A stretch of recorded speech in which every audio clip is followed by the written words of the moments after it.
Versant Power met with members of Greater Bangor to discuss future grid needs and climate resilience. As more powerful storms continue to happen, Versant is working to improve infrastructure and reliability.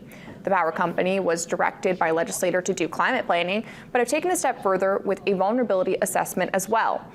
Versant has looked at areas that experience the most power outages and are working to install protective measures with the hopes to reduce outages. These changes are especially important now as more and more people use more electricity every day.